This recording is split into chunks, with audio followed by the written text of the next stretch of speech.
Hi, 2222 Montmartre, Paris. Sunset grows smaller, spaces settles to layers, pinches of light are smothered, dust deteriorates and swells, the timer ticks, dust rolls on. Thank you.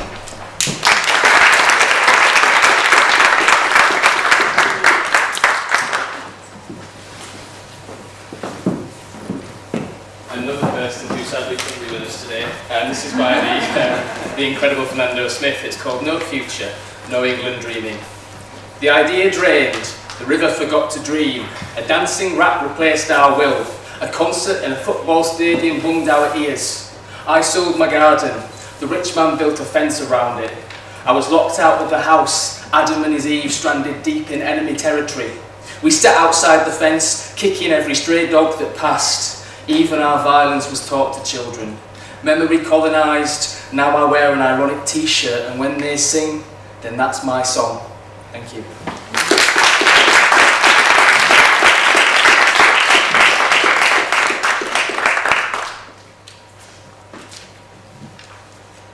I was really honoured when Nick asked me, quite a long time ago now, if I'd read this poem at this event. This is a poem called Unthanks.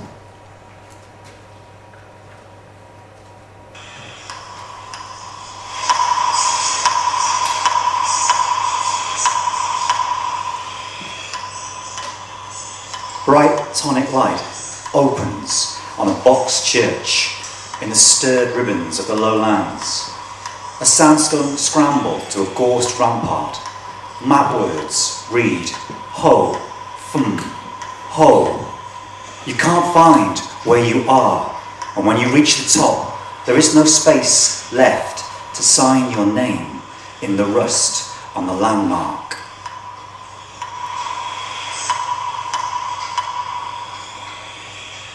Bereaved in dream, we lost her in dream. I cried sore, but accepted and learned through grieving, and hated myself on waking.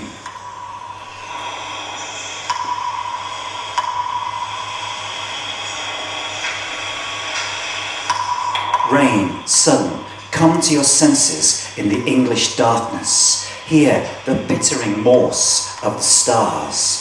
We are still, all still, together in the English dark.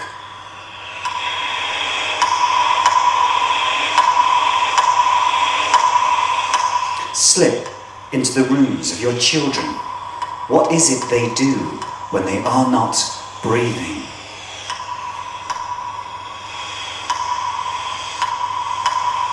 Mud up, churned along the earthenware roadside.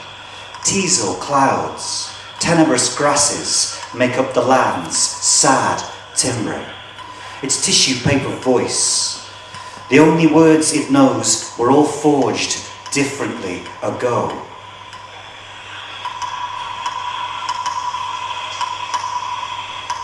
Time and ice distend the echo in her heart and the holes in your memory. Out in the fecund dark, she started knocking, and she was born 3 days after the swallows came.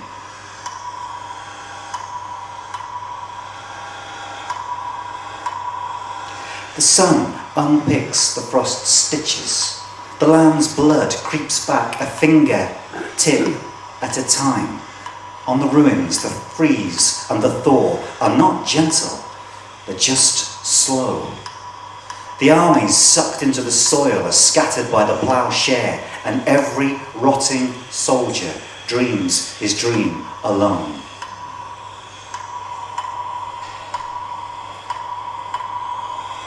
Clarinet and light, Debussy morning, the girl's laughter is tethered to the seat. You are pulled across the lawn towards the light in your bare feet, drinking up the cold through your calloused soles. These are the hinges, other knowings swing on them. And this photograph is of me, higher than that, in song flight, shot against the stronger light. I am Skylark.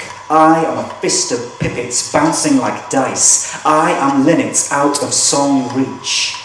You only need to eke it back by note, by stunted prayer to the warmer months.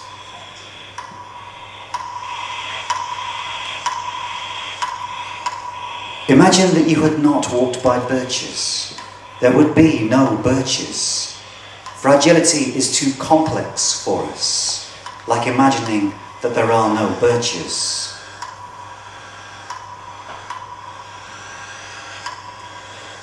The dog rose slips of bristle stiff in the untrimmed verges, cocksure of their value. This is the faith you lack in the maleness of God.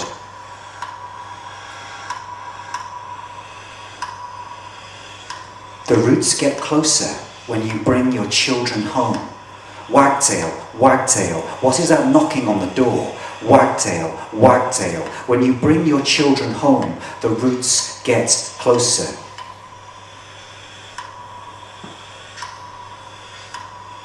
Woke, cried out the last dried blood in the fog shifts of night, trawled the air with clawed hands for the something there to be snared.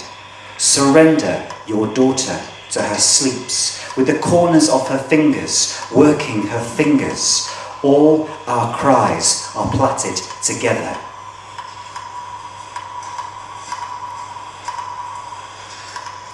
Now without, deep scrub, untended, deep scrub, the colour of flint.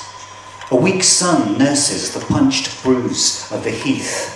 Now without, sleep, sleep.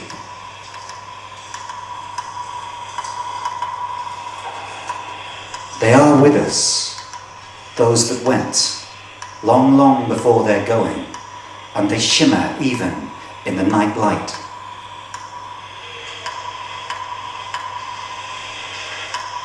I know a province of stolen Roman stone, the banked earth scabbed over quarries, abandoned earthworks, raised homes, undistinguished temples, the moneyed and the prosaic.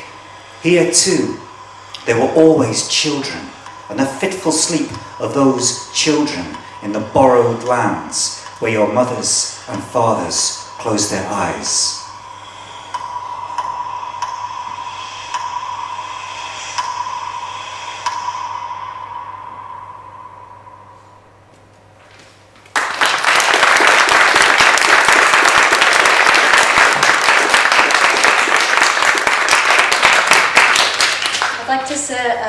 Thank you for giving me this opportunity to read my poem, and thank you all for staying.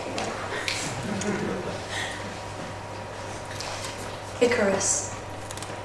It will never be ours. Lost to the light, the thought and the rock, trying to lip read to apes, to learn to lie, to the rocks, singing. They stand on them.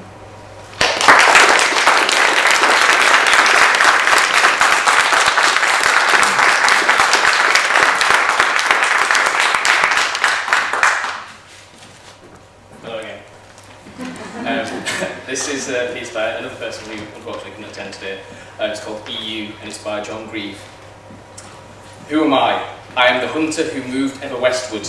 I am the shepherd who lived in the mountains, keeping his flock from the Romans. I am the farmer raising the crops while Angles, Saxons and Danes fight for the lands of the south. I am the adventurer come from Normandy to fight for one Scottish king against the rest. I am Lancashire, I am the borders, I am Fife, I am Wales, I am France, I am Scandinavia, I am the Caucasus.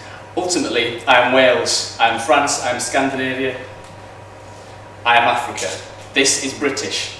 Part of all of Europe, no indigenous origin for us. We borrow from all, like our language, so rich and diverse because we have already robbed, stolen, purloined and grabbed words from everyone we meet. So this is our history, where we may be an edge of Europe, but we mix within us all the peoples of Europe and beyond. Now on my watch in this island story, we find something new, a fear, a wanting to be other, to leave the outside world behind, to wallow in a nostalgia for something that was never real.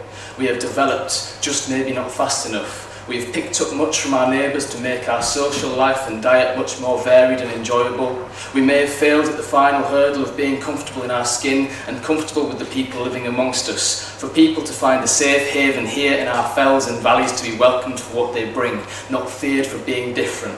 Now we have a task of our own, to turn away on this isolating path. We have to embrace cooperation, see that our future lies working with the rest of Europe to forge a sustainable society for this century. Our struggles we will make less bloody than those of the past century.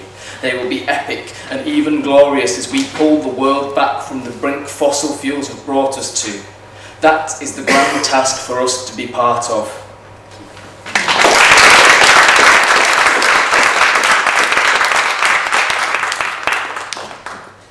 This is a poem by Tony Hendry.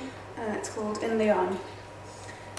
At the Boîte à Café Moxa in Lyon, a waiter explains with only a hint of disdain that I want a café long, not an Americano. At the next table, a chic couple smile at my faux pas. To foster pan-European friendship, I wish to tell all three how our cities are tied. For their Lyon is Lugdunum, and my remote Carlisle is Lugballium. Both were named by Roman colonists for Lu, a Celtic god revered by locals. He is a sun god, a bringer of light, Apollo and Helios by another name. Below Fisher Street, or Rue Saint-Jean, his broken altars await discovery. Confluence is historical, etymological, literal. Rhône and Saône meet in Lyon, Eden and Coldew, by Carlisle's castle, and both of our cities were savaged through ages by implacable floods. Like our stories, most of my French is washed away. Not enough survives to tell waiter and couple any of this, so I close my eyes to watch again the play of sunlight on soil and rivers.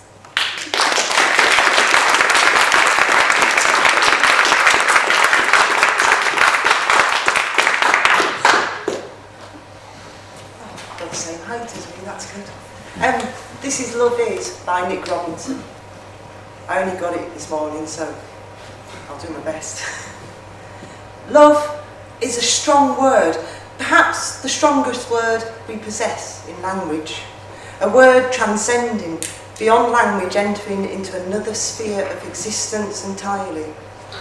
We are fascinated by the word, trying in vain to capture its essence, its very spirit, delve into our own fragile experiences to extract hidden gold. But just as we feel that we have closed our metaphoric fingers around it, our emotions rise up, tugging at our heartstrings, presenting other elements to be classified as love, and so it continues. Perhaps this is why we love it so. It will always be beyond our understanding, ahead of our emotional intellect, an impossible task to undertake, as we are the very cornerstone of the emotion, too close to encapsulate it in full. So here we are, in this quandary, this love soup. Instead of trying to explain the impossible, let me turn to what I know and love. I have a love affair, not only with my partner, but with a place. Its very character sends me into a kind of rapture. Its snow-capped peaks so high they melt seamlessly into the sky. Its features so bold, every mountain town or ground-out coombe becomes a majestic object of beauty, a minor masterpiece in their own right. This place, of course, is Lakeland, and like love, it fills me with the multiple waves of wonderment and intrigue. Here in Lakeland, a land not so very far away, the stresses of life sink away until they're hidden beyond thought, beyond memory, and it's only when I leave that these feelings return. I feel a part of the landscape, away from the crowds, away from the talk and tittle-tattle that fill my gaze. Here in Lakeland, I have been cleansed, like I have bought into something wholesome. a free place of nature and tranquility. I hear the sheep bleating and the wind, but nothing else. It is so quiet as the sun caresses my skin, and a feeling has eclipsed my heart too.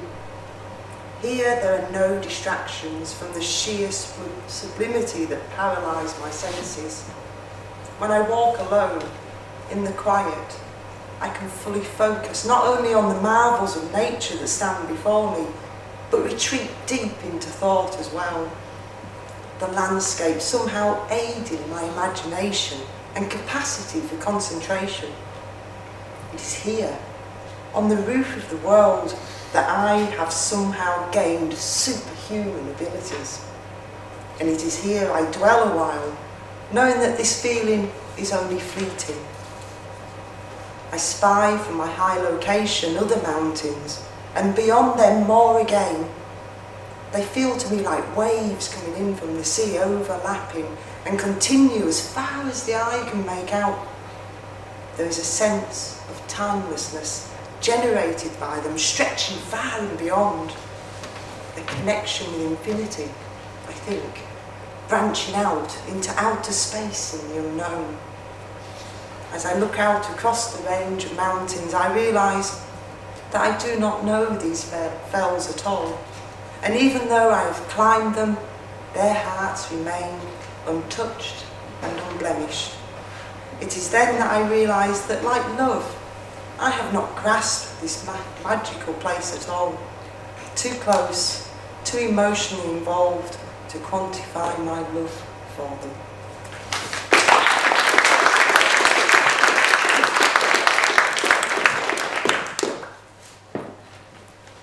Hello again. I'm going to read my own poem this time.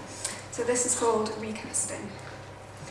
You have realised now that you are afraid you will never have children of your own, that taking a bullet for somebody else's child is not the same thing as love.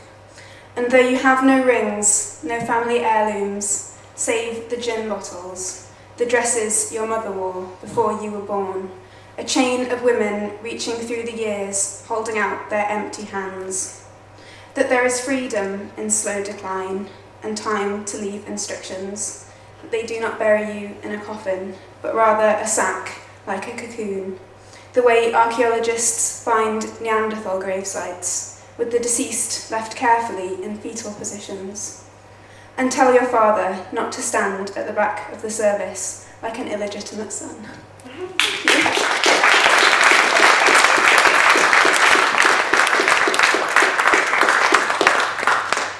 This is like tired, isn't it? Yeah, the schedule. Right, just in case, this poem is called Whinlatter, it's one of mine. Whinlatter, if you don't know, is one of the conifer forests. Well, it's a fell with a conifer forest on it. And the conifer forests are all I know. And it's all my parents know, and it's all my grandparents know, and it's actually what my great-grandparents know, because that particular plantation's coming up to 100 years old now. So they're not new. And the deer in the corridor is actually linked to this poem, because he was made from wire, from Whinlatter, that I found when I was watching that deer that I did the sculpture of. So, Whinlatter. I know the dark woods, discovered the vast cathedral with the wind in its roof, laid my hands on the towering columns, last touched by the men who put them there. I found the oak, unseen by all but the woodsman, followed his silent steps across the white quartz beck to where the road sleeps.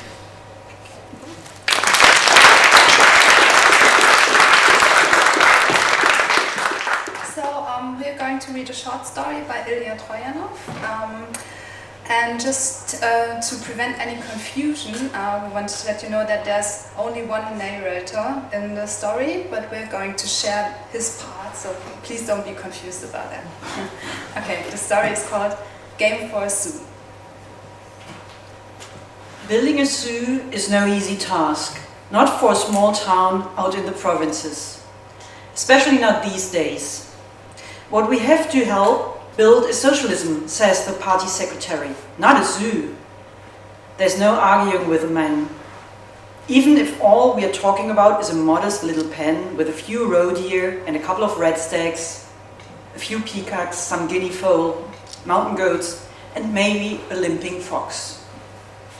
So what are the odds of getting a real zoo, the kind I imagine day after day as I wipe down the wooden tables in the restaurant, eagerly waiting for spring to arrive, or as I sweep the floor dreaming of zebras and giraffes, and even an elephant when I'm cleaning out the gutter on the roof. When the first guests sit down on the patio overlooking the lake, order beers, gaze at the craggy knolls and stretch their limbs out into the early summer, a lion scampers through my mind. I shake my head slightly, almost imperceptibly, and go on serving kofta and kebabs the whole summer long, all the while dreaming away. Years ago, I figured out exactly where it should go, a fallow meadow stuck between two coves on the other side of the lake. Every day I look at this bright spit of land jutting out the thick forest and rising up the slopes.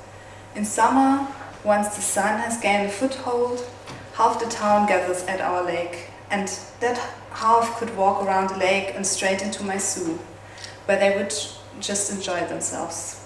Then they could fortify themselves in the restaurant on their way back.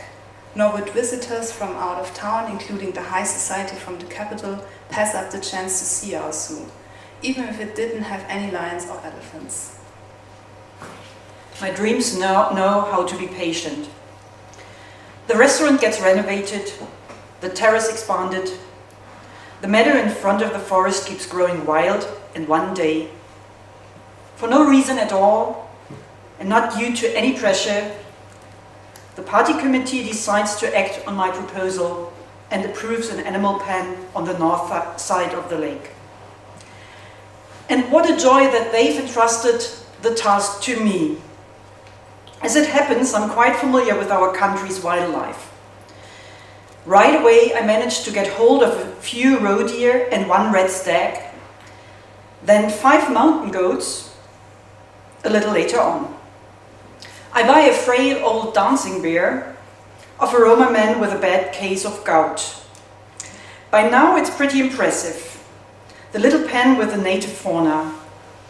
I plant bushes and trees, fill the water troughs, paint a few signs, and call the vet from the provincial capital when the first roe deer give birth. And every day I take my dream walk by the lake, never losing sight of what's still missing, of what could transform this pen into a genuine zoo.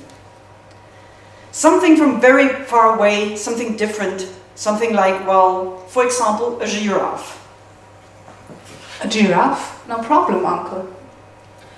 That from my nephew Groston, who's done amazingly well for himself. He works in a ministry in the capital and comes to visit us once a year in his official car.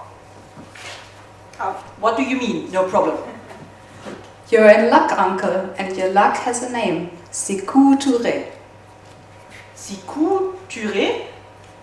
No, Sékou Touré. Don't you listen to the news? The baboon that stood up to the leopard, the spider that outwitted the hydra. What hyena? Hyena, sorry. De Gaulle, uncle. General Charles de Gaulle.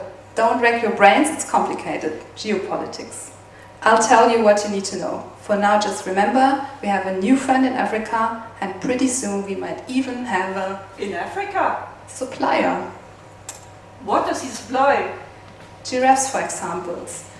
Giraffes or gnus or gazelles. How do I know? Maybe there'll be a lion in you, for you someday. A lion? I wouldn't count it out. Now that would be a zoo. With a lion there, it would be a real zoo. Let's see, uncle. Leave all the rest to me. I no longer have to wipe tabletops. Now I'm in charge of the pen and have more time for thinking about the hyena, the general, and my nephew. A happy coincidence. Someone from our family with connections to Africa. Serendipitous, because the fact is, giraffes don't live anywhere else. Except, I'm a little surprised that Grostan wants to supply toilet bowls in return for the animals. Maybe he was just joking. I don't always understand him. Most of the time he calls out of the blue and catches me completely off guard. Good news, Uncle. We have a giraffe, and now, hang on to your seat, you won't believe it, there's also a lion. It's a bad connection, but I gather he expects me to go to the capital to fetch the animals and accompany them to their new home. I'm amazed at the party secretary's sudden enthusiasm. He claps me on the shoulder and wishes me good luck. I take the bus to the capital and start tearing up the minute I lay eyes on the beautiful creatures. The next day the vet informs me that the lion is blind and the giraffe is lame, but that doesn't dampen my joy, especially since the friendly colleagues from the big zoo in the capital throw in a few zebras. A zoo has to look like a zoo, right, even if it is somewhere in the provinces. I thank them and remain grateful, even though as the years go by the zebras turn out to be barren. Our animals are the delight of the town, only nobody knows for sure where this guinea is. I take heart and order a gigantic carved sign, which I hang between the two beech trees along the lake path. Welcome to the zoo. Not even the party secretary is convinced Now even the party secretary is convinced we need more wildlife. The stars are aligned, the phone rings and a happy voice says, Da ist ein Lamm. Grostan? Da ist ein Lamm. Is that you, Grostan? How does that sound for you, Uncle? Da ist ein Lamm. Sounds pretty nice, doesn't it? I'm not sure. And that's not only half of it. Niri Uyama. Are you talking about animals? As many as you like. Guess with whom we've just declared fraternity. How am I supposed to know, Grostan? Tanzania. Serengeti! Precisely, Uncle. The animal treasury of Africa is yours for the taking. Grostan has added to his repertoire. He's shipping peach compote and pickled peppers. Now and then a few crates reinforced with metal bands get mixed in with the shipments of jars and cans, but he doesn't waste words on that. The Tanzanians are even more grateful than their Guinean predecessors and reciprocate with young, healthy, frisky gazelles. Grostan gulps down his beer. He's back on home leave. I love this lake in the autumn, when everything quiets down again after the summer holidays. And the woods are so full of color. In a few weeks your gazelles will be here. I didn't have any idea how many different types there are. They asked me which kind we wanted, Grants or Thompsons or Impalas or Congoni or Dick-Dicks. The list went on and on. I was amazed. And I thought that a gazelle, just like a deer, is a deer. That beer tastes good. Sure, we have red stacks in addition to the roe deer, but that's as far as it goes. Wild boars don't really count, do they? I went for the impala. I hope that's fine with you. The name sounded great, and I also ordered a few more zebras, fertile ones this time. Otherwise, they're going to die out soon. You did well, Grostan. The zebras are the children's favorite. That's only because we still don't have any monkeys. Just let me see to that. Fortune finds me in a roundabout ways. Ever since I know how important geopolitics is for my zoo, I read the newspaper very carefully. Page 5, where the occasionally snippets about Africas are. The autumn has lost its gold, though I no longer have to sweep up the leaves. They foisted an experienced zoo administrator on me, but I work alongside him as deputy director. The newspaper reports on a state visit by one of our country's good friends, a man by the name of Agostinho Neto. The president of the People's Republic of Angola has brought us an unusual present, a horde of baboons. We have a great use for these baboons, according to Grostan H., a high-ranking official in the Foreign Service, the article relates. The baboons arrive a few weeks later, just in time for the onset of winter, accompanied by the snippy letter from the director of the big zoo in the capital, who's baffled as to why an insignificant provincial zoo requires the whole horde, while the capital is suffering from an acute baboon shortage. The monkey soon gets used to life here between the lake and the mountains. I even teach them how to throw snowballs. But the high point of my life comes in form of an unexpected telegram. Haile Selassie toppled and People's Revolution stop. Lions available stop. Roston.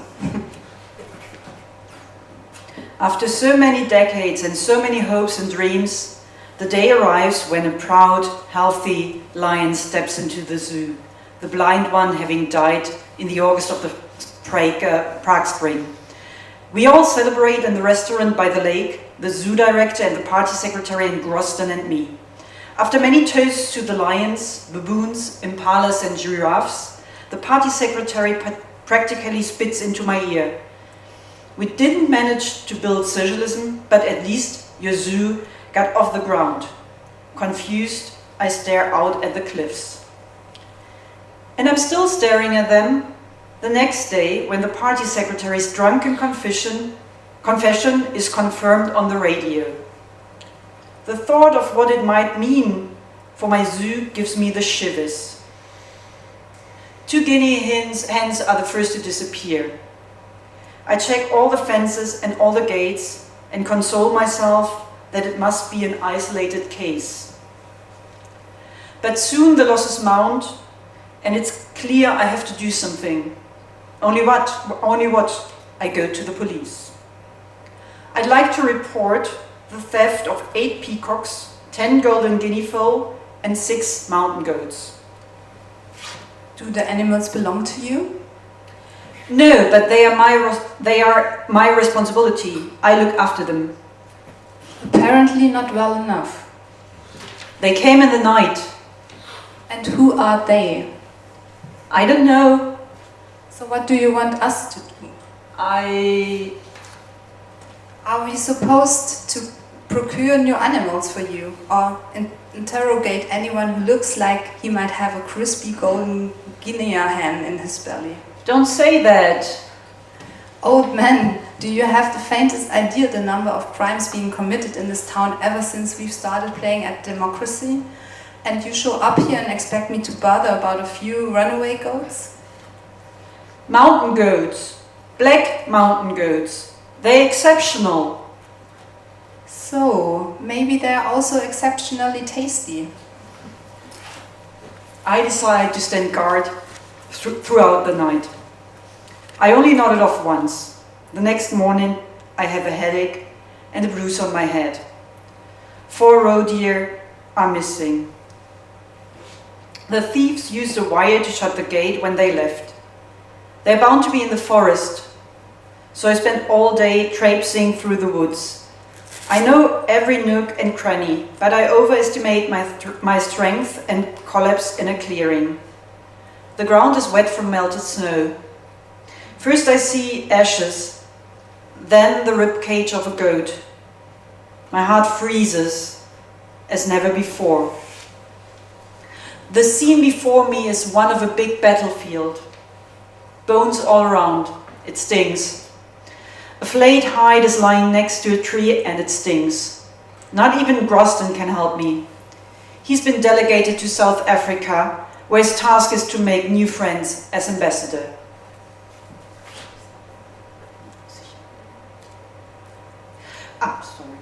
When the impalas disappear, I realize I have to take urgent action. I call the zoo in the capital. What are we supposed to do with more animals? Back then you wanted them, the baboons. Whoever that was, it must have been a long time ago. Listen, I can imagine how difficult things are for you, but we're also having a hard time keeping the animals fed. Do you think I can ask my workers to give meat to the leopards when they've forgotten what it tastes like?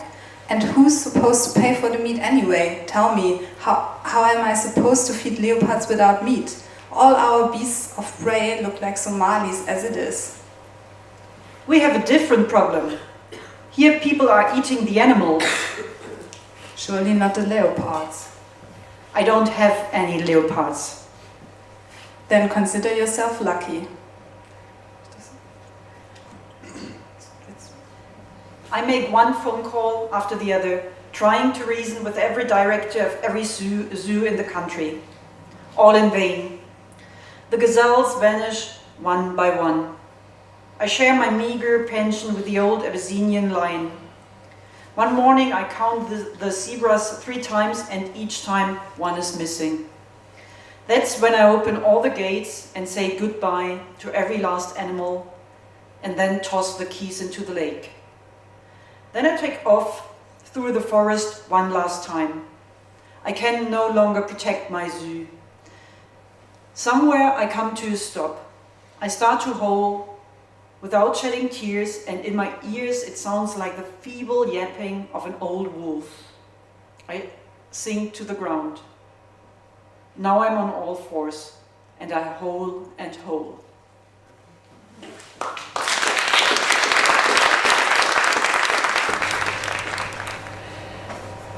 I take refuge in the spirit that surrounds me.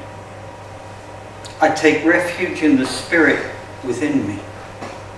I take refuge in the path I am travelling. I take refuge in my companions on the path. I take refuge in the spirit that surrounds me. I take refuge in the spirit within me. I take refuge in the path I am travelling. I take refuge in my companions on the path. I take refuge in the spirit that surrounds me. I take refuge in the spirit within me. I take refuge in my path as I travel it, and I take refuge in my companions on the path.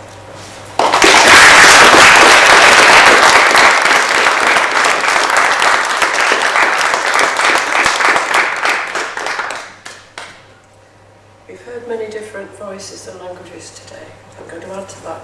This poem is written in Spanish and in English. As you'll probably know, Spain is facing much the same resurgence of the right and other issues that they share with other European countries. The part of Spain I live in for half the year is a very mountainous place, and it's one of the few places where you can still walk and be completely alone all day. I think it's not about isolation, but more about being solitary and healing through being solitary. Una mujer y un paseo a solas. Woman goes for a solitary walk. Sin un compañero, mis bordes son los vecinos, para del pasaje de campanilla. Este intercambio no mediada, el choque de silencio humana no absorbido. El viaje en sí mismo se convierte en mi compañero. Alone, my edges neighbour the landscape, my exchange unmediated, the shock of human silence unabsorbed. The journey becomes my companion. El sendero mi anima, pido a las orillas, donde es seguro cruzar. Estos son mis conversaciones. El largo suspiro de los pinos suena como una multitud creciente. Voy a la deriva a lo largo de las montañas, al igual que la película de actualidades. The path encourages me. I negotiate with streams. These are my conversations. The long gasp of the pines is a seated crowd rising to its feet. I drift along the base of mountains. I am newsreel. Mis pasos son amortiguados por agujas de pino, y aún así un cielo rojo es repente alatados. Estoy atondado. Sus ojos te encuentran los míos, indiferente a todo excepto él. Eres mi espejo. diferente a todo menos a mí. Aliento nieve llena mis pulmones, como si fueran un pozo profundo. My muffled, needle-strewn tread alerts the deer. It catches my overawed eye, indifferent to everything but him. He is my mirror, indifferent to everything but me. Snow breath fills the wells of my lungs. Fantasia empática, falacia patética, ¿a quién le importa? Mis barburas no tienen una puerta de la inundación. No hay defensas. Los riachuelos están volando a través de ellos. El corazón es receptivo, las líneas están abiertas. Empathic fantasy, pathetic fallacy, who cares? The valves are gaping, the streams fly through, the heart's receptive, the lines are open.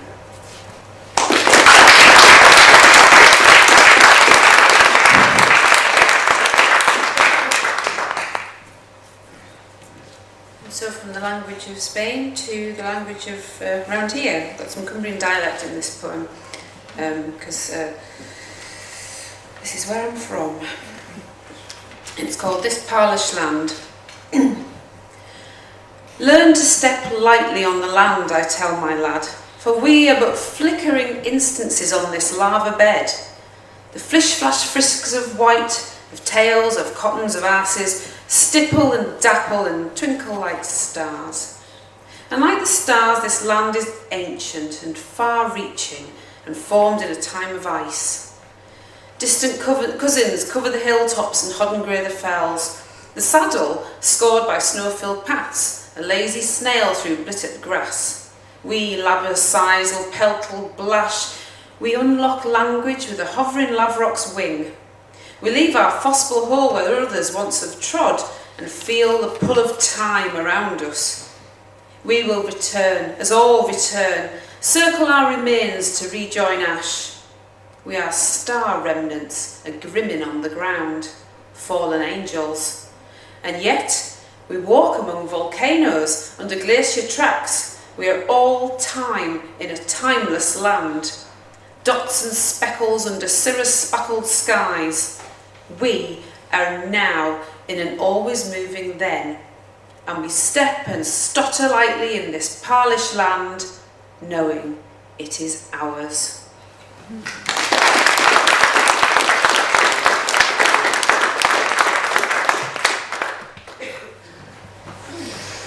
I'm honoured to speak the words of Nick Pemberton from a Facebook post. But it's unlike most trolling shit that you get from Facebook.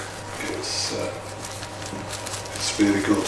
Not surprising it's Nick, and it's a response to a question, and the question is, how many wars have there been between this country and parts of Europe in the last few hundred years? So Nick replies, I take the point of your question, but I think you need to make it a little more globally inclusive and try to forget about Europe. Maybe you should be asking how many wars have there been between this country and other parts of the world in the last few hundred years. After that, it might be useful to ask why there have been so many. It might also be worth bearing in mind that the place you call this country, I'm assuming you mean the United Kingdom, has only existed for about 300 years.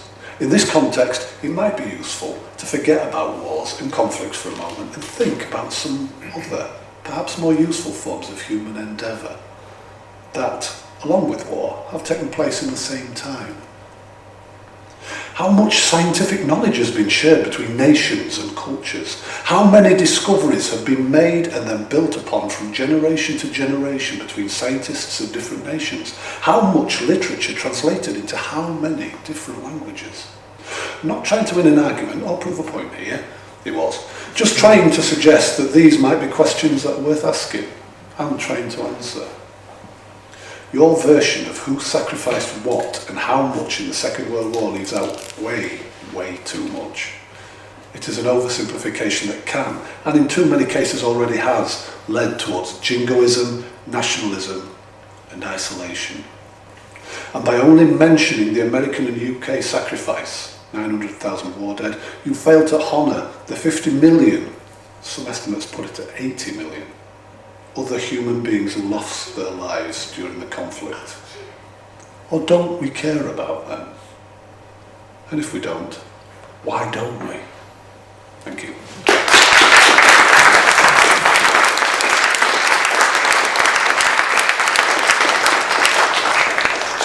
I just read before the break that I should do closing remarks and performance. So the only way to answer to you and what you did today, this afternoon, is that I recite a poem myself. A poem that is not too long, don't worry. A poem that I did not write myself. And I was thinking, in the few poems I know two about the today's topics. The first one is a poem in Arabic language talking about the isolation of a lover in the great Saudi Arabian desert who sees that his beloved has left with her tribe and he starts to look for her on the desert. I will not recite this poem. I will recite another poem because it fits even more to our topics. First, it's about isolation, because it's about an animal in a cage. It's about the lack of freedom, because it's about an animal in a cage. And it's about European identity, because the writer who wrote it was born in Prague, in the Hungaro-Austrian Empire, then followed his love to Berlin and to Munich, followed his love to Russia, and the poem was made when he was in Paris. So about European identity, I think this fits very well. I think our German colleagues know it because it's a very famous poem by Rainer Maria Rilke, Der Panther, the Panther. Maybe you know it too. If you don't know it, then read it in English because it's a really beautiful poem. And I tried to remember. Der Panther. Sein Blick ist vom Vorübergehen der Stäbe so müd geworden, dass er nichts mehr hält. Ihm ist, als ob es 1000 Stäbe gäbe und hinter 1000 Stäben keine Welt. Der weiche Gang geschmeidig starker Schritte, der sich im allerkleinsten Kreise dreht, ist wie, helft mir? Actually, I'm prepared. Ja. Ist wie ein Tanz von Kraft um eine Mitte, in der betäubt ein großer Wille steht. Nur manchmal geht der Vorhang der Pupille lautlos auf, dann geht ein Bild hinein, geht durch der Glieder angespannte Stille und hört im Herzen auf zu sein.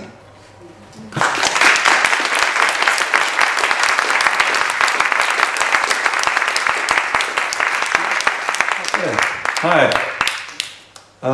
Well, it's been a great day, and thank you for coming, everybody. If you come, we just want to make a presentation. Susan, have you got that special gift? We've been working on a publication which incorporates most of what you've heard today. So we'd like to present you this, and there'll be more coming soon. So thank you very much. Thank you so much. That's the first copy, that's a collector's item. Well, they're all collector's items. It's been great today. And I know Nick would have been absolutely buzzing with it. So, yeah. We're going to finish with, there'll be a short video of stuff I filmed at Fox's, the SpeakEasy we did in April, when you guys from Greece and Berlin came over. And Nick had this idea to put bits of paper on all the tables, and you could scribble down any ideas you wanted to about isolation, overcoming isolation and freedom. And then Nick and Becca, who runs the cafe, and Kelly Davis read across the several ideas. You'll see that in a second. One of the ideas, somebody said isolation is like the ISS, meaning the International Space Station. But Nick couldn't read the handwriting and thought it was 155, which he interpreted to be a bus route.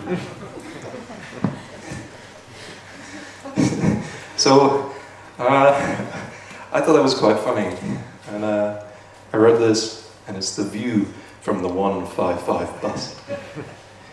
The 155 bus route is like no other, orbiting the Earth 5 miles a second with 92 minutes to do a lap of the planet. I look down upon the blue world below, a marble of turquoise and gold with streaks of white. There are no boundaries here, no countries, no border disputes, no lines in the sand, only land masses and islands. No man, woman or child is an island, but we are, but we're not.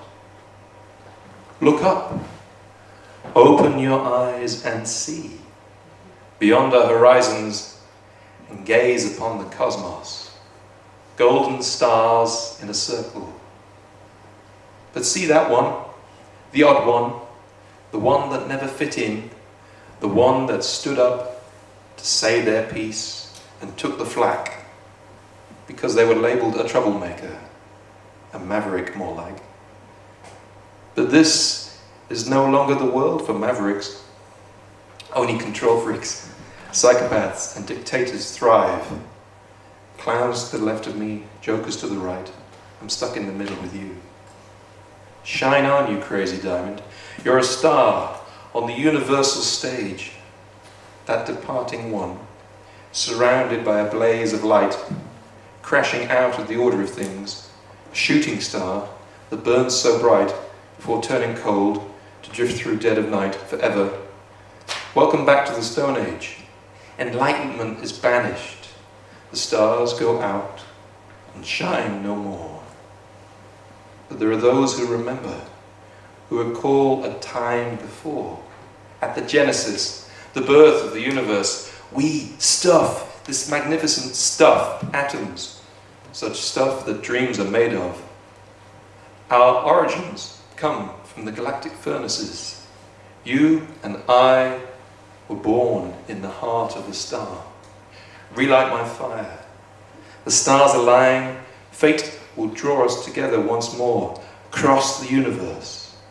For across the gulf of space, minds immeasurably inferior to ours caused a schism, a break with reality.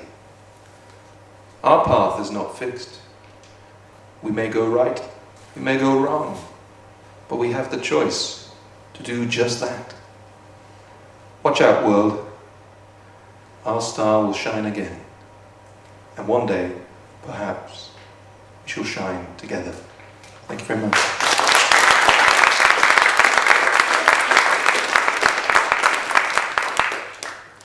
Right, we're going to read across, yeah? We'll start. Isolation is like, overcoming isolation is like. So we do it like Three Wise Monkeys? Yeah. All right, so your second. Oh, sorry. Yeah. Right, okay. Go in the middle. I can't figure That's you easier. to concentrate otherwise. Yeah. We have to finish by 10. Then we're going to go before the end. And you don't know how little you get applauded for that. Hang on. Isolation is like, a black page. It's meaningful. We overcome isolation through human interaction. Freedom is like a dancing butterfly. Isolation is like not sharing your fears, feeling trapped, not having any something or other. What do you think that's? A choice. Yeah, I thought it was chips. Isolation is overcome through taking risks, reading, movement, loving yourself, communication. Freedom is like the ripples through the lake as you swim to the other side. Isolation is like a baby left at a church door. A polar bear adrift on an iceberg. Nothing else. Having a contagious disease. Isolation is overcome through love, passion and care, breaking your habits. Freedom is like Scotland.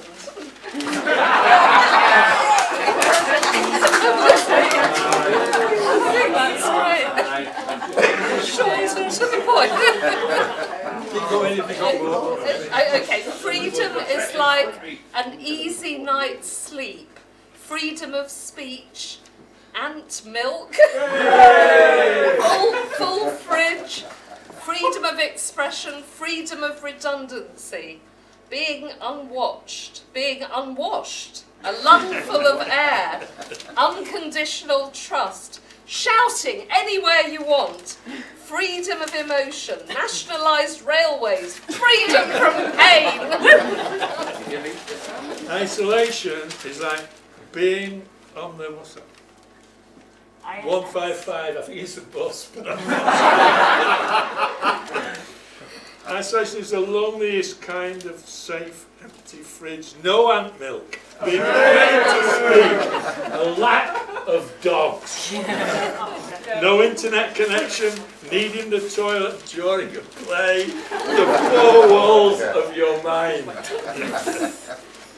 We overcome isolation through smart use of social media, inviting your neighbours to tea and sticky cakes, thinking of adventures, connecting with your surroundings, becoming friends with yourself and your moods, embracing it.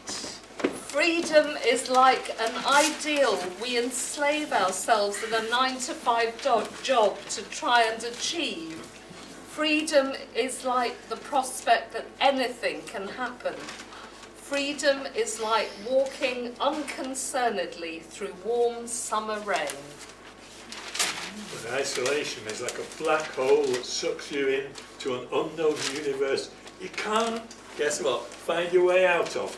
Being an Everton fan in the Cop End. Living on Christmas Island and not getting a Christmas present. Asking if people saw the documentary on Ben Nevis last night when the conversation was about EastEnders. Knowing you are powerless to stop an elderly relative failing to recognise you. Being disconnected from other people in the world. Being the last tangerine left in the fruit bowl.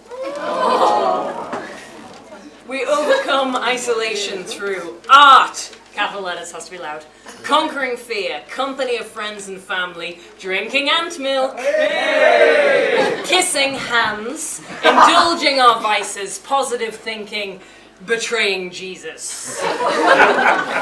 Freedom is like the west wind. Freedom is like the second before jumping off a cliff. Freedom is like security. Isolation is like 1, isolated, 2, looks like Londoners, 3, or being a Londoner, 3 is disconnected, and 4, it's a vast emptiness. We overcome isolation through sheer bloody determination, making someone a cup of tea, eye contact, believing in yourself. Freedom is like a balloon you can't define.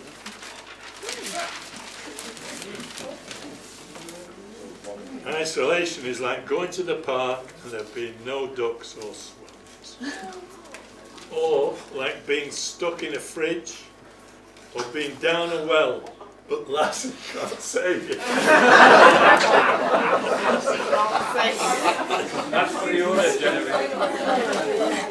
We overcome isolation through laughing at things together, joy in creativity, enjoying food together, gigs, connections, walking hills with people or alone. Freedom is like soul and purpose, life, having the possibility to change. Isolation is like ice, a window opening to a wilderness of contentment. Can't be. Well, maybe Isolation is like driving along, not knowing where you're going, not wanting to get there, with a Kraftwerk tape on a loop. And it's all in black and white.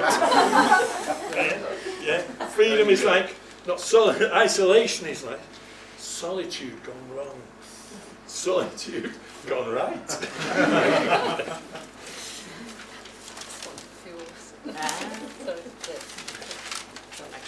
We overcome isolation through talking to people. Yes, I know it's hard, but go for it. Giving up what keeps us alone. Freedom is like the eventual coming of spring and rebirth. Freedom is like swimming in the open sea.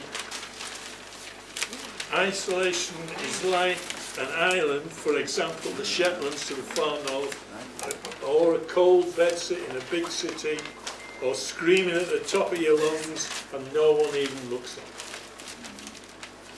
We overcome isolation through mixing and melding physically and mentally with others, communion with other human beings or animals, going, doing, being.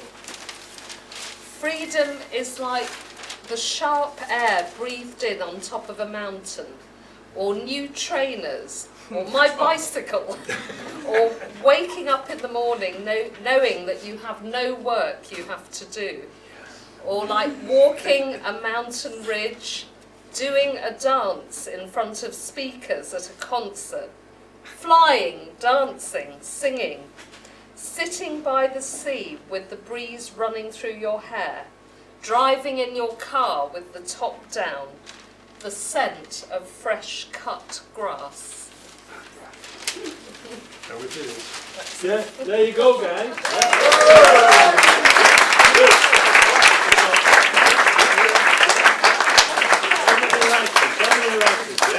I'll put it down as Homer. Right? Sorry, we're 2 minutes after 10, but that's not bad, is it? Yeah. I'd like to say thank you to our guests, for staying and being so polite. Thanks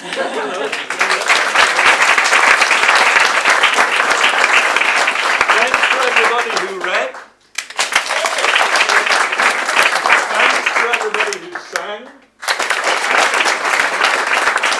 Thanks to everybody who was polite enough to be quiet and listen. And to Becca, the barista, without whom none of it would be possible.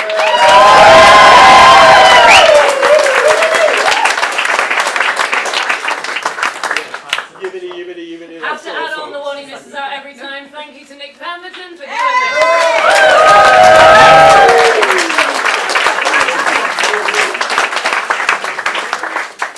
Stellan, bar is open if anyone does want another drink. More of the same next time. That worked really well.